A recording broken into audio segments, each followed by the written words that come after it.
the calls.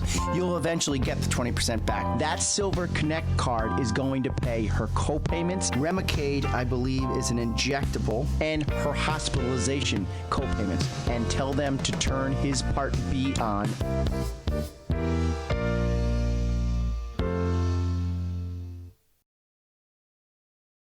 Okay, so let's talk about the Fed. Dr. Janet Yellen, Federal Reserve Chair. If you are not paying attention to your money, you should be. Be conservative. The writing is all over the wall. It was in the Fed notes. She is saying that the market prices are quite high. What that really means to you, the listener, I can't talk about insurance 24/7. Sometimes I have to diversify a little bit. So I sell annuities.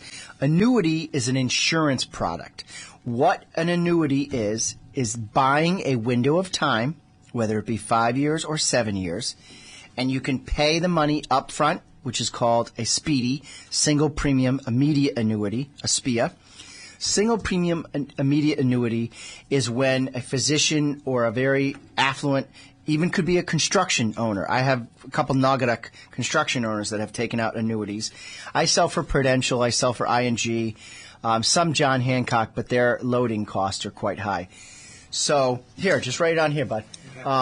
So what I don't believe in is variable annuities. Variable annuities, you need a Series 6 and 63 to sell, which is a mutual fund license. So I happen to have a life and health license. I believe in a fixed annuity. So annuities are guaranteed rate of return for a number of year period time, or you can choose to take a stream of income for life. All right, this is not the annuity show. That is at length. And I will get somebody from my broker-dealer to also assist on us. Oh, I called it. I knew it was on Pearl Street. It's 86 Pearl Street for those of you that are out there listening. Mount Olive Senior Center. Helen Davis is having the fundraiser Thursday, which is tomorrow. Starts at 10 o'clock. So please, if you can, go by. The Mount Olive Senior Center is Reverend Bonner and Mrs. Bonner, as you know. Incredible organization. And you need to support where you can, especially in Waterbury. All right, so getting back to the Fed. Please, I'm predicting a September, and I clearly don't have a crystal ball, but I pay attention because I am very, very conservative. There were times when I was 18 and 19 years old, literally living in the back of my Bronco on Block Island to save money because I happen to be from a tough love family, and I was a spoiled brat Cheshire kid, and my father said, that's it. I have coddled you way too long. You need to learn how to work and save your money. So I unfortunately have been called a hoarder by my hardworking employees. I save a little too much. If I bought a bench from Overstock.com or from Not Whole Unfinished Furniture, which I used to buy, I would literally save it. It's in the basement of the building. I have very tough time throwing things away. I do. But I should just donate it to the veterans or to some good cause. I think that Red, White, and Blue has a free pickup.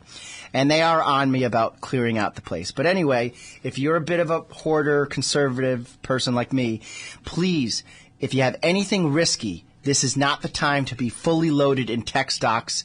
I know there's been a lot of initial public offerings or IPOs, but once the Fed raises the rates, prices drop. When rates go up, prices are down. When rates are down, prices are up. So meaning the interest rates, the federal interest rate is at historic lows.